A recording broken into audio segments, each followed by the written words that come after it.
वारसपुरा की आवाज़ देखने वाले सारे दर्शकों नमस्कार। सितंबर 2020 विच एक आर्डर आंदा पंचायत रठाना विच कि जिहड़ी पंचायत की सरपंच है उसदी सारियां शक्तियां छीन गई हैं। साडे नाल एक उस पंचायत के पंच भी हैं और जो सरपंच मैडम हैं उनके पति भी हैं। अस उनके नाल गल करगे कि क्या पंच जिहड़े हैं सरपंच नूं हटा सकते हैं। सर पहले तुसें स्वागत साढ़े चैनल ही। नमस्कार सर, बहुत बहुत शुक्रिया तुसें सानू इस काबल समझे। सर सितंबर 2020 पंचायत रठाना की सरपंच शक्तिवाला का एक रिमूवल आर्डर निकलिया जिहड़ा BDC चेयरमैन तरसेम कुमार शर्मा ने निकाला। उसके बाद उस आर्डर में सिर्फ पंचों ने रेजुलेशन डाला था, जबकि एक मैंने 2-4 दिन पहले मैं देख रहा हूँ आपके मीडिया के माध्यम से कि डिफरेंट जो ऑर्गेनाइजेशन हैं या पॉलिटिकल पार्टीज़ हैं वो डॉक्टर भीमराव अंबेडकर को श्रद्धांजलि दे रहे हैं, यानी उसका जन्मदिन मना रहे हैं, जयंती मना रहे हैं।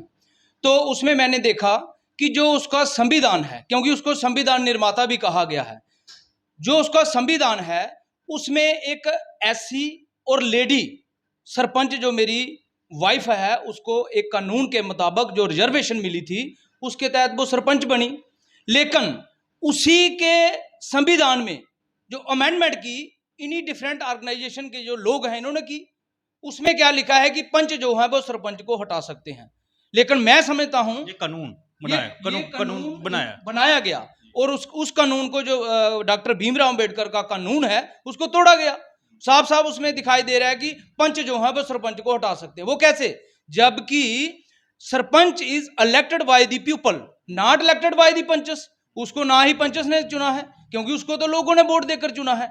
तो मैं समझता हूं कि इसकी जो पावर है वो लोगों के पास होनी चाहिए। लोग चाहें तो सरपंच को हटा सकते हैं, क्योंकि इसकी पास जनता के पास इसकी पावर होनी चाहिए, ना कि पंचस के पास। लेकिन हमारे साथ जो अन्याय हुआ है, और मैंने हाई कोर्ट में उस आर्डर को भी चैलेंज किया है जो BDC चेयरमैन द्वारा है, जो कानून बना हुआ उसको चैलेंज किया उस कानून को भी मैंने चैलेंज किया है कि जो पंच जो है वो सरपंच को हटा सकते हैं। मैंने उस एक्ट को भी चैलेंज किया है और जज साहब ने 2 लास्ट अपॉर्चुनिटी दे दी हैं उसके ऊपर। अब 3rd जो लास्ट अपॉर्चुनिटी है उसके ऊपर जो फैसला आना है। मैंने एक एम बना लिया जीवन का कि जो मेरे साथ अन्याय हुआ है मैं किसी सरपंच के साथ नहीं होने दूंगा, क्योंकि ये सरासर गलत है। तो मैं आपके माध्यम से सभी सरपंच भाइयों से ये कहना चाहता हूं कि आप क्यों ना एकजुट होकर के जो मैंने कोर्ट का दरवाजा खटखटाया है आप उसमें भी भाग लें, ताकि आपको भी जो आने वाले टाइम में ऐसी परेशानी का जो मतलब सामना ना करना पड़े। जिसले यकदम एक बार आर्डर आया है कि तुहाडी जिहड़ी मैडम है सरपंच उहदी अधिकार जिहड़ी शक्तियां छीन लई गई हैं, तो उस तो बाद सर तुस ते एक बड़े टुटिए होने कि लोकां ने तुसें जिताया है, लोकां नूं एक तुहाडे पर वो भी है कि ये काम करनगे या दूसरा ते बड़ी चीज़ां देखनी पैंदियां। ये मसला होया ना उस तो बाद। सर सरपंच बनना बड़ा मुश्किल है, MLA बनना आसान है, लेकिन सरपंच बनना बड़ा मुश्किल है। एक क्लीयर कट है। और असें मतलब पहला मैं पंच हाँ, पिछली पंचायत से भी मैं दूसरी बार पंच बने और मेरी वाइफ जिहड़ी है वो सरपंच बनी है। क्यों? क्योंकि असें लोकां दे काम कीते, लोकां दे काम करिए फिर सानू लोकां ने सरपंच बनाया। जिसले साढ़े हथ जो रिमूवल आर्डर पकड़ाया गया तो नैचुरली मतलब बंदे की जिहड़ा शाक ते होना ही होना, इहदे विच कोई दो राय नहीं। वो बिल्कुल पूरा शाक होया और सानू ये महसूस होया कि जिहड़ा ये आर्डर निकालिया गया है ये जां ते पता नहीं गौरमेंट ने की इहदे च कोई इनिशिएटिव लिया इस कानून विच कि मैं तो चाहना कि लैफ्टिनेंट गवर्नर की ये मांग करना चाहना कि जल्दी तो जल्दी इस एक्ट की खत्म किया जाना चाहिए। कल मोदी साहब आ रहे हैं 24 तारीख को पल्ली विच है, तो मैं चाहना कि ये जिहड़ा एक्ट बनाया गया है कम से कम इहदे पर गौर की जाए। मैं उनके अगे भी रिक्वेस्ट करना कि इस एक्ट की जल्दी तो जल्दी खत्म किया जाए, ताकि ये जिहड़ी पावर है लोगों की पावर है। डेमोक्रेसी ग्रास रूट से खत्म हो गई। कौन कहता डेमोक्रेसी है? मैं तो समझदा नहीं आई डेमोक्रेसी है, क्योंकि democracy mean government for the people bye the people of the people. Chairman Tarsem ने तुहानूं कोई अधिकार नहीं हटाउंदा। बिल्कुल सर, अगर चेयरमैन सानू बनाया या चेयरमैन ने सानू बनाया या पंचा ने सानू बनाया, ऐसा तो उनके कोल अधिकार होना नहीं चाहिए। सानू तो बनाया जनता ने, जनता अज भी सानू उन्ना ही पसंद करती है जिन्ना पहला करती सी। लेकिन अज भी जनता वास्ते आ सरपंच है, दिन रात लोग जिहड़े ने साडे दरवाजे ते खड़े हुए कि साडा काम करो। अस काम की करचे? ਸਾਡੀਆਂ ਪਾਵਰਾਂ ਜਿਹੜੀਆਂ ਸ਼ਕਤੀਆਂ ਨੇ ਜਿਹੜੀਆਂ ਉਹ ਤੇ ਇਹਨਾਂ ਨੇ ਸੀਲ ਕਰ ਦਿੱਤੀ ਦੀਆਂ। ਜੈਸੀ ਐਸਾ ਕੀ ਹੋਇਆ ਕਿ ਸਾਰੇ ਪੰਚ ਤੁਹਾਡੇ ਖਿਲਾਫ ਹੀ ਹੈ? ਸਰ ऐसा कुछ नहीं, कुछ ਪਹਿਲਾਂ ਸਾਡਾ ਜਿਸਲੇ ਪਲਾਨ ਬਣਿਆ ਅਸੀਂ ਉਹਨਾਂ ਕੀ ਵੰਡੀਏ ਪੈਸੇ ਦੇ ਜੁੜੇ, ਸਾਰਿਆਂ ਕੀ ਬਿਠਾਈ ਜਾਵੇ ਆਪਣੇ ਆਪਣੇ ਜਿੰਨੇ ਵਾਰਡ ਦੇ ਤੁਹਾਡੀ ਜੋ ਡਿਵੈਲਪਮੈਂਟ ਹੈ ਉਹਦੇ ਮਤਲਬ ਵੰਡੀਏ ਪੈਸੇ ਦੇ ਜੁੜੇ ਇੱਕ ਬਰਾਬਰ। ਔਰ ਸਾਡੇ ਕੋਲ ਉਹ ਸਾਡਾ ਪ੍ਰੂਫ ਹੈ, ਸਾਡੇ ਕੋਲ ਕਿਹੜੇ ਪੈਸਿਆਂ ਦਾ ਵੀ ਪ੍ਰੂਫ ਹੈ, ਔਰ ਜਿੰਨੇ ਕੰਮ ਕੀਤੇ ਜਿੰਨੀ ਪੇਮੈਂਟ ਕੀਤੀ ਉਹ ਸਾਰਾ ਸਾਡੇ ਕੋਲ ਰਿਕਾਰਡ ਹੈ। ਤਾਂ ਫਿਰ ਪਤਾ ਨਹੀਂ ਇਹਨਾਂ ਨੇ ਕੀ ਬੇਸਿਕਲੀ ਸਰ ਇਹਦਾ ਇਹ ਹੈ ਕਿ ਜਿਹੜੇ 2-4 ਬੰਦੇ ਨੇ ਵਿੱਚ ਉਹ ਹਰ ਵਾਰ ਇਲੈਕਸ਼ਨ ਲੜਦੇ ਨੇ, ਲੇਕਿਨ ਉਹਨਾਂ ਦੀ ਲੋਕਾਂ ਨੇ ਕਿਸੇ ਨੇ ਸਰਪੰਚ ਨਹੀਂ ਬਣਾਇਆ। ਸਾਨੂੰ ਲੋਕਾਂ ਨੇ ਪਸੰਦ ਕੀਤਾ, ਸਾਨੂੰ ਲੋਕਾਂ ਨੇ ਵੋਟ ਦਿੱਤੇ, ਆ ਸਰਪੰਚ ਬਣੀ ਗਏ। ਤੇ ਮੈਂ ਤਾਂ ਸਮਝਦਾ ਇੱਕ ਐਸੀ ਔਰ ਲੇਡੀ ਸਰਪੰਚ ਹੋਣੇ ਦੇ ਨਾਤੇ ਕਿਸਮ ਦਾ ਦਬਾਇਆ ਜਾ ਰਿਹਾ, ਤੇ ਮੈਂ ਸਰਕਾਰ ਅੱਗੇ ਮੰਗ ਕਰਨਾ ਕਿ ਜਲਦੀ ਤੋਂ ਜਲਦੀ ਇਸ ਐਕਟ ਨੂੰ ਖਤਮ ਕੀਤਾ ਜਾਏ। 24 ਤਰੀਕ ਪ੍ਰਧਾਨ ਮੰਤਰੀ ਆ ਰਹੇ ਹਨ ਆਪਣੇ ਉੱਥੇ ਪੱਲੀ ਮੋੜ, ਤੁਸੀਂ ਕੀ ਮੈਸੇਜ ਦੇਣਾ ਚਾਹੋਗੇ, ਇੱਕ ਸੰਖੇਪ ਵਿੱਚ ਦੱਸ ਦਿਓ। ਸਰ ਮੈਂ ਪ੍ਰਧਾਨ ਮੰਤਰੀ ਅੱਗੇ ਇੱਕ ਰਿਕੁਐਸਟ ਕਰਨਾ ਚਾਹੁੰਦਾ ਕਿ ਸਾਡੀ ਜੰਮੂ ਕਸ਼ਮੀਰ ਦੇ ਵਿੱਚ ਇਸ ਸਮੇਂ ਜਿਹੜਾ ਲੋਕਤੰਤਰ ਉਹ ਖਤਮ ਹੋ ਚੁੱਕਿਆ ਹੈ। ਅੱਜ ਕੁਸਾ ਵੀ ਡਿਪਾਰਟਮੈਂਟ 'ਚ ਕੁਸਾ ਦੀ ਸੁਣਵਾਈ ਨਹੀਂ ਹੈ।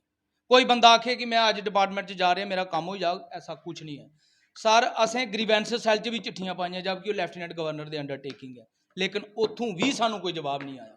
ਸਾਡੇ ਕੋਲ ਰਿਕਾਰਡ ਹੈ, ਅਗਰ ਕੋਈ ਦਿਖਣਾ ਚਾਹੇ ਤੇ ਅਸ ਤੁਹਾਡੇ ਮੀਡੀਅਮ ਦੇ ਮਾਧਿਅਮ ਦੇ ਕੰਨੇ ਅਸ ਉਹਨਾਂ ਕੀ ਦੱਸੀ ਸਕਨੇ ਆ। ਗ੍ਰੀਵੈਂਸ ਸੈੱਲ, ਹਾਲਾਂਕਿ ਗ੍ਰੀਵੈਂਸਸ ਕੀ ਹੁੰਦੀ ਹੈ, ਇੱਕ ਬੰਦੇ ਦੀ ਦੁੱਖ ਹੁੰਦੀ ਹੈ, ਪੀੜਾ ਹੁੰਦੀ ਹੈ। ਅਗਰ ਬੰਦਾ ਉੱਥੇ ਜਾਈਏ ਆਪਣੀ ਕੋਈ ਪੀੜਾ ਦੱਸਦਾ, ਦੁੱਖ ਦੱਸਦਾ, ਅਗਰ ਉੱਥੋਂ ਵੀ ਸਾਨੂੰ ਕੋਈ ਜਵਾਬ ਨਹੀਂ ਮਿਲਦਾ ਤੇ ਇਟ ਮੀਨਸ ਕਿ ਡੈਮੋਕ੍ਰੇਸੀ ਅੱਜ ਦੇ ਟਾਈਮ 'ਚ ਬਿਲਕੁਲ ਖਤਮ ਹੋ ਚੁੱਕੀ ਦੀ ਹੈ। ਅਸ ਪ੍ਰਧਾਨ ਮੰਤਰੀ ਅੱਗੇ ਅਪੀਲ ਕਰਨਾ ਚਾਹੁੰਦੇ ਹਾਂ ਕਿ ਅਗਰ ਤੁਸ ਸਾਡੀ ਸਟੇਟ ਵਿੱਚ ਆਇਓ, ਸਾਡੇ ਇਲਾਕੇ ਵਿੱਚ ਆਇਓ ਤੇ ਜ਼ਰੂਰ ਲੋਕਾਂ ਦੀ ਵੀ ਥੋੜੀ ਜਿਹੀ ਆਵਾਜ਼ ਗੀ ਸੁਣਨਾ ਚਾਹੀਦਾ, ਕਿਉਂਕਿ ਲੋਕਾਂ ਦੇ ਜਿਹੜੇ ਦੁੱਖ ਦਰਦ ਨੇ ਉਹ ਜਿਹੜੇ ਅੱਜ ਤੁਹਾਡੇ ਇਹਦੇ ਅੱਗੇ ਜਿਹੜੇ ਨੁਮਾਇੰਦੇ ਨੇ ਸਾਰੇ, ਇਹ ਤੇ ਗੱਲ ਉੱਥੋਂ ਤੱਕ ਪੁੱਜਣ ਹੀ ਨਹੀਂ ਦਿੰਦੇ।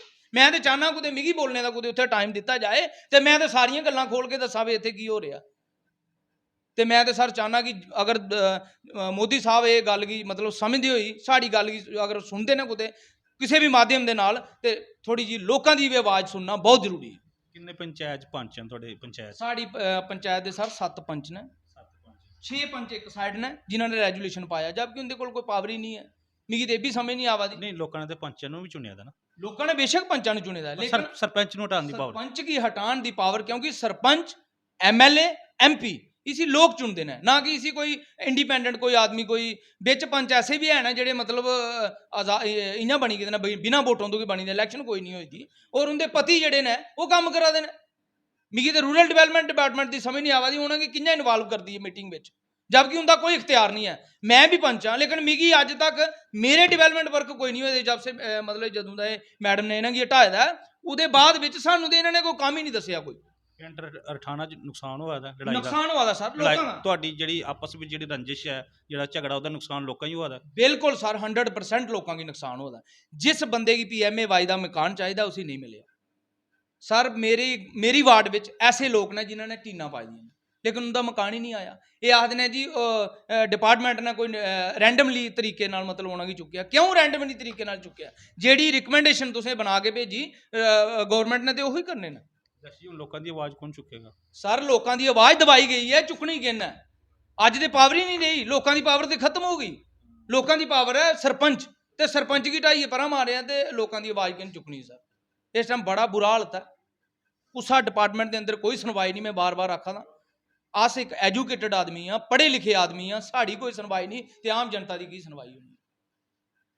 ਜਿਹੜਾ ਤੁਹਾਡੇ ਪੰਚਾਇਤ ਵਿੱਚ ਅਗਰ ਜਿਹੜਾ ਕੁਝ ਤੁਹਾਡਾ ਆਪਸ ਵਿੱਚ ਰੰਜਿਸ਼ ਹੈ ਜਾਂ ਝਗੜਾ ਮਨ ਮੁਟਾਵ ਹੈ, ਤੁਸੀਂ ਚਾਹੁੰਦੇ ਹੋ ਖਤਮ ਹੋਏ? ਅਸੀਂ ਚਾਹੁੰਦੇ ਹਾਂ ਸਰ, ਅਸੀਂ ਪਹਿਲਾਂ ਵੀ ਚਾਹੁੰਦੇ ਹਾਂ। ਤੁਸੀਂ ਪੰਚਾਂ ਨਾਲ ਚਾਹੁੰਦੇ ਹੋ ਉਹ ਮਸਲਾ ਖਤਮ ਹੋਏ? ਬਿਲਕੁਲ ਸਰ, ਅਸੀਂ ਚਾਹੁੰਦੇ ਹਾਂ ਕਿ ਸਾਰੇ ਰਲੀ ਮਿਲੀਏ ਕੰਮ ਕਰਨ। ਜੇ ਅਸੀਂ ਪਹਿਲਾਂ ਨਹੀਂ ਇਹਦੇ ਬਾਰੇ ਕੋਈ ਗਲਤ ਸੋਚਿਆ, ਲੇਕਿਨ ਇੰਦੀ ਕੋਈ ਭਾਵਨਾ ਗਲਤ ਹੀ। ਸਾਨੂੰ ਅਗਰ ਇਸ ਗੱਲ ਦਾ ਪਤਾ ਹੁੰਦਾ ਮੁਕੇਸ਼ ਜੀ, ਅਸ ਫਿਰ ਇੱਥੇ ਨਹੀਂ, ਇੱਥੋਂ ਤੱਕ ਨਹੀਂ ਪੁੱਜਣ ਦਿੰਦੇ ਉਹਨਾਂ ਦੀ, ਲੇਕਿਨ ਸਾਨੂੰ ਪਤਾ ਨਹੀਂ ਇਹਦੇ ਦਿਲ 'ਚ ਕੀ ਹੈ। ਕੁਸਾ ਦੇ ਦਿਲਾਂ ਦਾ ਕੋਈ ਪਤਾ ਨਹੀਂ ਹੁੰਦਾ। ਤੇ ਅਸ ਵੀ ਮਤਲਬ 2 ਵਾਰ ਪੰਚ ਬਣੇ ਆ ਤੇ ਮੈਡਮ ਸਰਪੰਚ ਬਣੀ। ਇਹਦਾ ਮਤਲਬ ਕਿ ਅਸੀਂ ਲੋਕਾਂ ਦੇ ਕੰਮ ਕੀਤੇ, ਲੋਕਾਂ ਨੇ ਸਾਡੀ ਅੱਛਾਈ ਦਿਖੀ, ਲੋਕਾਂ ਨੇ ਸਾਡਾ ਕਰੈਕਟਰ ਦਿਖਿਆ ਹੈ, ਤੇ ਤਾਂ ਕਰੀਏ ਸਾਨੂੰ ਲੋਕਾਂ ਨੇ ਬਣਾਇਆ।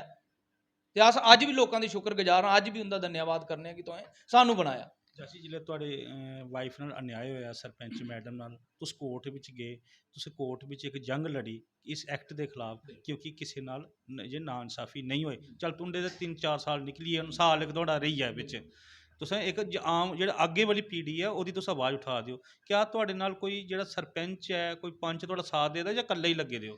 ਸਰ ਮੇਰੇ ਨਾਲ ਬਲਾਕ ਕਾਰਸਪੁਰਾ ਦੇ 16 ਸਰਪੰਚ ਨੇ।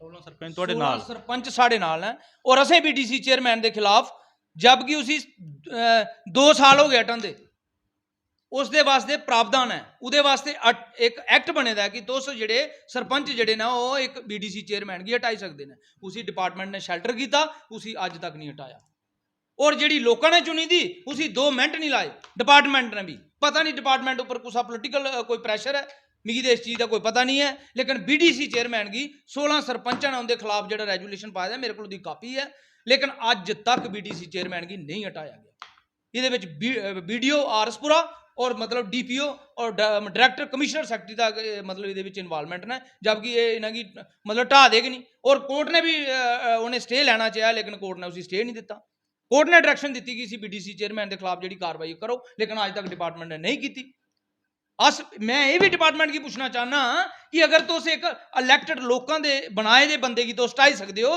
तो क्या जिदे लिए प्रावधान है जिदे लिए एक्ट है जिदे लिए कानून है क्या उसी तुम हटाई नहीं सकते मैं तो इनके पोलिटिकल जो पार्टियां ने या कोई सोशल ऑर्गेनाइजेशन डॉक्टर अंबेडकर के जयंती मना रहे हैं मैं उनके अगे भी रिक्वेस्ट करना कि उस संविधान के जोड़े निर्माता ने जो उन्होंने संविधान लिखा है उसकी रक्षा करो ना क्यों नहीं रक्षा करते तुस खाली हार पाने कन्नै कुछ नहीं होना खाली मत्थे टेकने कन्नै कुछ नहीं होना अपनी सैल्फ इंडिविजुअलिटी जी है उसी पावरफुल रखने पौना तो संविधान की रक्षा करी सकने और मैं जो कोर्ट से इसी चैलेंज किए इस एक्ट की और जब तक मैं जिंदा इस एक्ट की खत्म करिए मुकेश जी साल लेना 5 साल के बाद भी आप लड़ोगे अगर 5 साल के बाद तक मेरा टाइम पीरियड अगर खत्म हो जाता मैं तब भी लड़दा रहांगा और इस एक्ट की खत्म करिए एक दिन मैं थोड़े माध्यम के नाल थोड़े मीडियम के माध्यम नाल मतलब सारी दुनिया की मतलब जिन्हें भी JNK रियासत के सरपंच ने उन्होंने एक मैसेज देना चाहूँगा कि जंग जी है ये बहुत जरूरी है और बिना जंग के तो जित्ती नहीं सकता अपने अधिकार की जंग अपने अधिकारों की जंग जी है वो बंदा लड़े तो फिर ही जित्ती सकता